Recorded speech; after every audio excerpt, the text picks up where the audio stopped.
তাইলে আমরা প্রতিজ্ঞাবদ্ধ হইব ইমান আর ইসলামরে আমরা ঘর থাকি, আমার বউ গাছ থাকি, আমার কুয়ার গাছ থাকি, আমার শরীর থাকি, আমার ব্যবসা থাকি, আমার বাণিজ্য থাকি, আমার চলাফেরা থাকি, ইসলাম দেখতে ইসলাম নাই।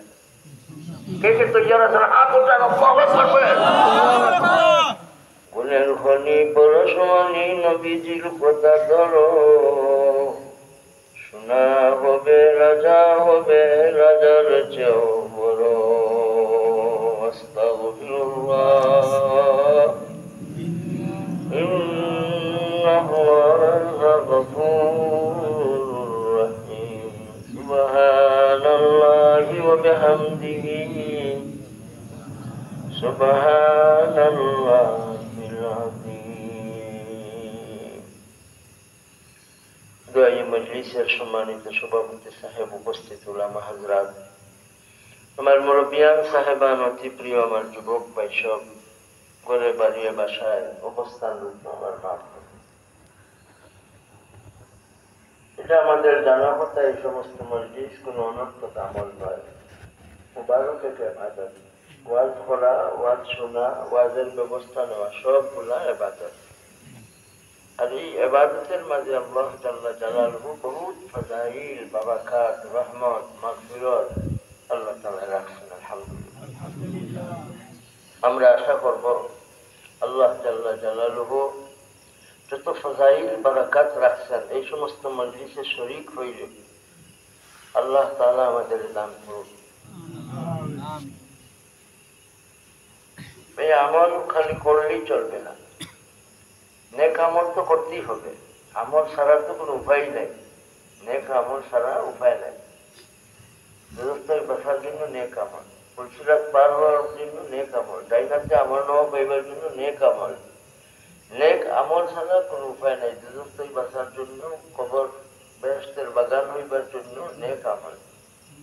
ভাই এই জিন্দগিটারে আমরা সাজাই বৈশাখ, আমাদের জীবনে যৌবনে কোন রকমের দাগ দোষ দুর্গন্ধ যাতে না আসে, এর জন্য আমরা সবসময় খেয়াল রাখবো। ইনশাআল্লাহ আমাদের জীবনটার মাঝে কোন রকমের দাগ দোষ দুর্গন্ধ থাকবে না। আমরা খুব জ্ঞানী মানুষ হইয়া কবরে যাবো ইনশাআল্লাহ।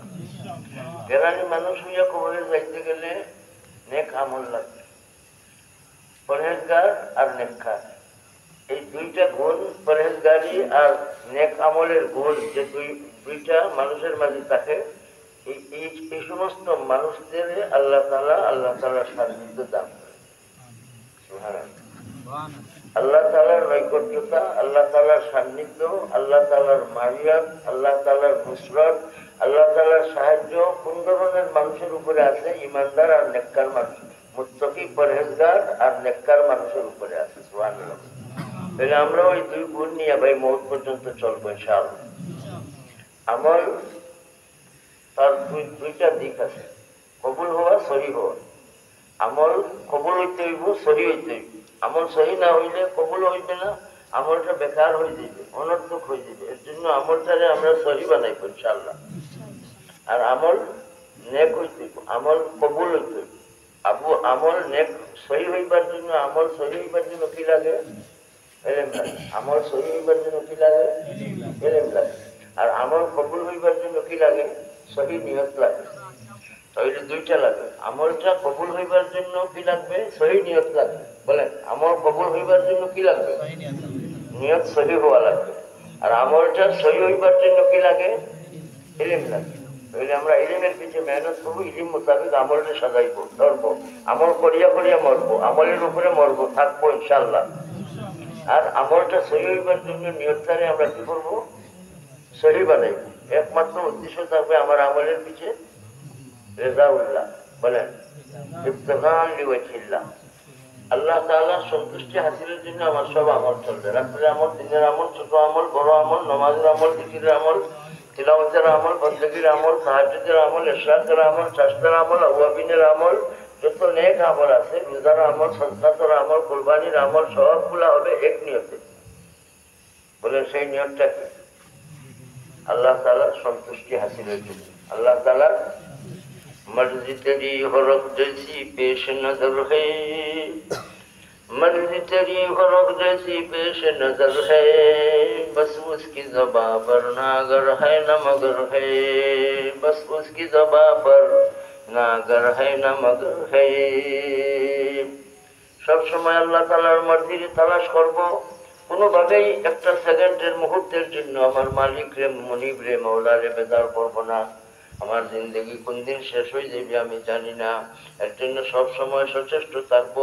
একটা সেকেন্ডের জন্য আমার মালিক রে বেদার করবো না। কে আগে বলবেন? বলেন ভাই, বলেন। মালিকের নাম আল্লাহ। আল্লাহ লা ইল্লাল্লাহ। আল্লাহ জাল্লা জালালুহু কাদির মুতলাক সর্বশক্তিমান আল্লাহ। আল্লাহ রাব্বুল আলামিনের নাফরমানি কোনোভাবেই করব না। আল্লাহ তাআলার ফরমাবরদারি করে করে রাসূল করিম সাল্লাল্লাহু আলাইহি ওয়াসাল্লামের হুকুম মানিয়া মানিয়া ইত্তেবা অনুসরণ করে করে মরব ইনশাআল্লাহ।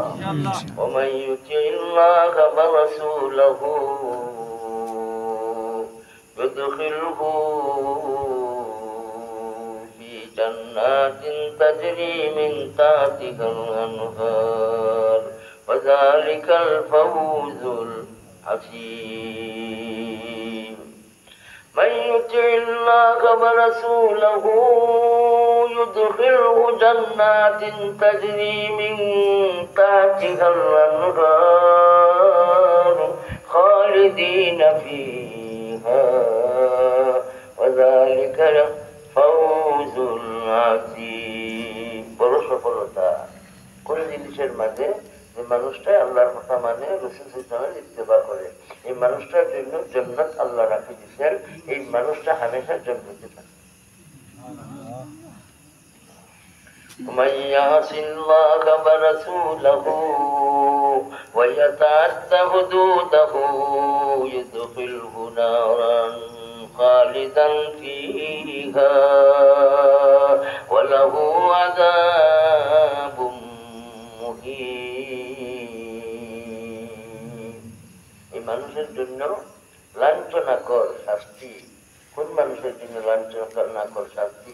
এই মানুষের জন্য জাহান্নাম চিরজীবনের জন্য। কোন মানুষটা জাহান্নামী হয়ে গেল? এই মানুষটা কি করছে? আল্লাহর কথা মানছে না, রাসূল সাল্লাল্লাহু ইত্তেবা করছে না, আর আল্লাহ তাআলার নির্দিষ্ট যে আইন আছে এটা লঙ্ঘন করছে।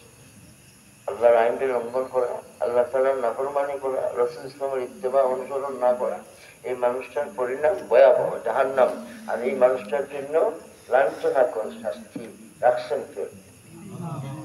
ومن يعص الله ورسوله ويتعد حدوده يدخله نارا خالدا فيها وله عذاب মুহিন। শাস্তি নাই, খালি শাস্তিটা হইব লাঞ্ছনাকর। মুহিন মুহিন লাঞ্ছনাকর শাস্তির সম্মুখীন হবে। আসেনি ভাই? দুজক আছে? বলেন না, কথা বলেন। দুজক আছে না নাই? জাহান্নাম আছে না নাই? জান্নাত আছে না নাই? এর জন্য হুশে চলতে হইব ভাই, হুশে চলতে হইব। এমন ভাবে চলবো যেভাবে খসুফাতার উপরে পানি পড়লে যারা দিলে, পানি না থাকলে খসুফাতার বা চাইলে পানি পড়ছে পানি বোঝা যায় না। ঠিক এইভাবে মুমিন আমরা ইমানদার ভাই, আমরা তাকওয়ার জিন্দেগি ধরবো। বলেন ইনশাআল্লাহ।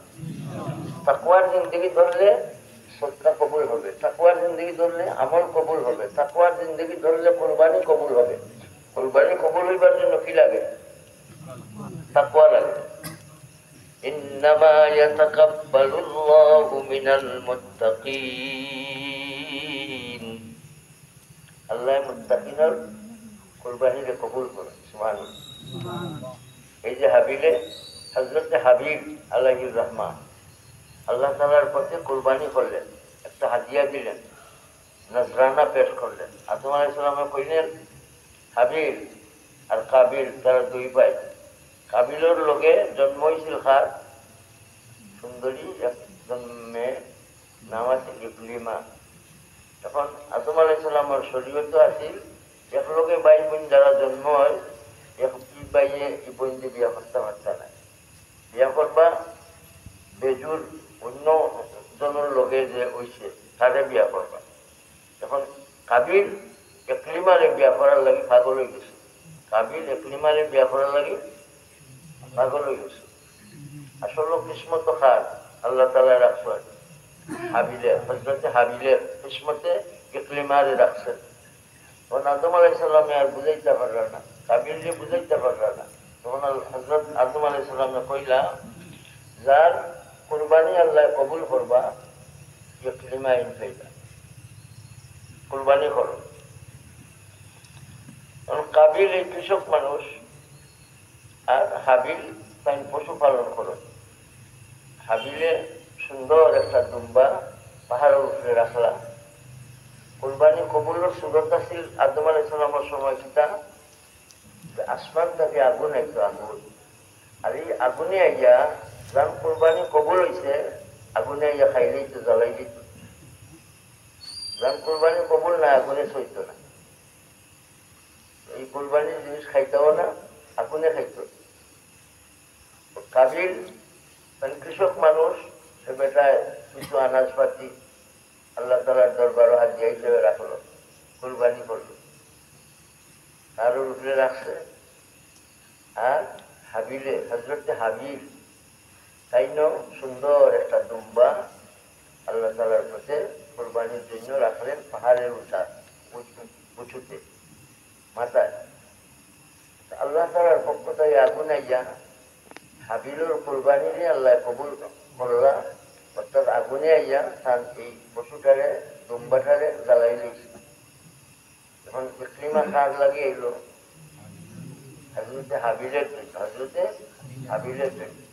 আর ইবু 1 নম্বর ছাত্র খা ইবলিসর।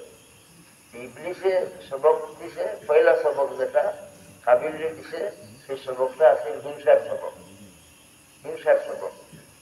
এই হিংসার সবকটা ইবলিসে কাবিলে দিছে।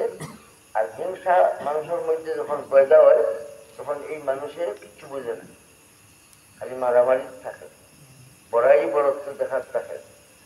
এই হিংসায় মানুষের বড়াই বড়ত্বের দিকে নেয়, হিংসায় মানুষের ধ্বংসের দিকে নেয়, হিংসায় মানুষের অশান্তির দিকে নেয়। এই হিংসু কোনোভাবেই শান্তিতে থাকে না, খালি মানুষ মারতে চায়, মানুষের উপরে সোয়ার হইতে চায়, মানুষের মাল জ্বালাই লইতে চায়, মানুষের ঘর ফুটি লইতে চায়, মানুষের রাস্তা বন্ধ করে নিতে চায়, মানুষের গাছ কাটি লইতে চায়, মানুষের ফসল ধ্বংস করে নিতে চায়, মানুষের মাছরে বিষ মারিয়া মারি নিতে চায়। এর জন্য শরীয়তে মুকদ্দাসা হিংসার ব্যাপারে কঠোর ঘোষণা আছে, ইয়া কাবাল হাসাদা, তোমরা হিংসা তৈরি পাচ্ছ। ইন্নাল হাসাদা ইয়াকুলুল হাসানাত কামা তাকুলুন নারু ওয়াল হাসাবা ওয়া ফি রিওয়ায়াতিন আল হুসবা। হুসব হয় শুকনা গাছ, আগুন জ্বালায় দুই হাইসিয়ত, একটা ধরলেই জ্বলি যায়, যেমন কারেন্টের তারও এই বিদ্যুৎ আসলে আগুন আসে, ধরা মাত্র মানুষের রক্ত চুষিলে মানুষ মরে যায়। কাগজও আগুন লাগাইলে কাগজ জ্বলিয়া লগে লগে শেষ হয়ে যায়। আর আরেকটা আগুন আছে যেটা লাগাইলে পরে এটা গুইয়া গুইয়া জ্বলে, জ্বলে, কোয়েলের মাঝে আগুন দিলা আগুন আসে, কিন্তু 2-3 ঘন্টার সময় আস্তা কোয়েল জ্বালাইতে তার লাগে। তো হিংসায় মানুষের আমলে গুইয়া জ্বালায়, যেভাবে হয়তো আস্তে জ্বালাইব আর নইলে আস্তে আস্তে জ্বালাইব, জ্বালাইলেই বোঝে এর মাঝে কোনো সন্দেহ নাই। এটা কি কোন জিনিস? হিংসায় মানুষের আমলে নষ্ট করে, মানে আর আমলে সালিম রাখি দেয়, তার কাছে রাখে না। এই আমলটারে আল্লাহ তাআলা দৌড়ানি লয়, এখন তুই থাকতে পারত না, এখন তুই হিংসা করছ, এই তুই হিংসুকর কাছে যার প্রতি তোর হিংসা তার কাছে তোর আমল দেয়। আমল দৌড়ে যে হিংসা করলাম এর মাঝে নামাজের আমল থাকে, তাহাজ্জুদের আমল থাকে, ইশরাক করা আমল থাকে, চাঁদর আমল থাকে, অভিনয়ের আমল থাকে, দুরূদ শরীফের আমল থাকে। তো তুই আমল থাকুক না কেন, হিংসা করার কারণে যার প্রতি এই মানুষটা হিংসা করছে এই আমলটা ওই মানুষের কাছে গিয়া পৌঁছবে। হিংসা এত মারাত্মক জিনিস। রাসূল করিম সাল্লাল্লাহু আলাইহি ওয়াসাল্লাম উম্মতকে শিক্ষা দিয়েছেন এবং উপমা দিয়েছেন সহজে বোঝার জন্য। সুবহানাল্লাহ। إياك بالحسد فإن الحسد يأكل الحسنات। তুমি নেক আমল করতেছো আবার হিংসা করো। হিংসা কিতা করে জানো নি? ইয়াকুলুল হাসানাত। হিংসায় নেক আমলে খাইলায়, খাইতে থাকে খাইতে থাকে খাইতে থাকে, ইয়াকুল খাইতে থাকে। উপমা দিচ্ছেন রাসূল করিম সাল্লাল্লাহু আলাইহি ওয়াসাল্লাম উম্মতকে সহজে বুঝাইবার জন্য। উপমা দেওয়াটা রাসূল করিম মুবারকের কামল মামুলাত নবী সাল্লাল্লাহু আলাইহি ওয়াসাল্লাম। সুবহানাল্লাহ। যেভাবে অন্য রিওয়ায়াত আছে, ইন্নাল ঈমানা লা ইয়ারিদু ইলাল মাদিনা কামা তারিদুল হাইয়াতু ইলা জুরিহা। মদিনা শরীফ ঈমান ইসলাম যাইব, যেভাবে হাফ তার গাতর ভিতরে হামায় গাছটা কি বার করা যায় না, ঠিক এইভাবে মানুষ ঈমান আর ইসলাম রে কবুল করতে হয় যখন অবহেলার নজরে দেখবো, যেভাবে ধরবে না ঈমান আর ইসলাম তার কাছে থাকবে না। যাইতে যাইতে যাইতে যাইতে ঈমান আর ইসলাম মদিনা শরীফে আসবে। উপমা দিচ্ছেন কি এর সাথে? সাথের সাথে। ইন্নাল ঈমানা লা ইয়ারিদু ইলাল মাদিনা কামা তারিদুল হাইয়াতু ইলা জুহরিহা। হাফ এবং গাছ, গাছের ভিতরে হাফ যারা ঢুকে বাইর করা যায় না, এইভাবে ঈমান ইসলাম হিজেস থাকি যাইতে যাইতে মদিনা শরীফ চলে যাবে। বলে আমরা প্রতিজ্ঞাবদ্ধ হইব, ঈমান আর ইসলামরে আমরা ঘর থাকি, আমার বউ গাছ থাকি, আমার কুয়ার গাছ থাকি, আমার শরীর থাকি, আমার ব্যবসা থাকি, আমার বাণিজ্য থাকি, আমার চলাফেরা থাকি, ইসলাম যাইতে ইসলাম নাই। কে কে তৈরি আছেন? হাত উঠান, আল্লাহু আকবার।